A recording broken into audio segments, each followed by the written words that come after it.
બિલીમોરાના ગણદેવી ખાતે Somnath multi specialist હોસ્પિટલનું ઉદ્ઘાટન કરવામાં આવ્યું હતું, જેમાં વિશેષ અતિથિ તરીકે આમંત્રિત ગણદેવી તાલુકા ધારાસભ્ય નરેશભાઈ પટેલના હાથે રિબિન કાપીને આ ઉદ્ઘાટન કરાયું હતું। ત્યારબાદ હોસ્પિટલ ગ્રુપના સભ્યો ડોક્ટરો દ્વારા કેક કાપીને આજના પ્રસંગનું પણ સેલિબ્રેશન કરવામાં આવ્યું હતું।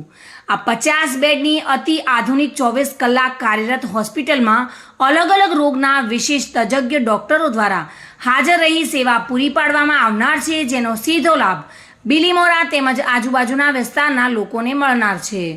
આજના હોસ્પિટલના ઉદ્ઘાટન પ્રસંગે મોટી સંખ્યામાં શુભેચ્છકો, રાજકારણીઓ, પત્રકારો વગેરે ઉપસ્થિત રહ્યા હતા અને આ કાર્યક્રમને સફળ બનાવ્યો હતો।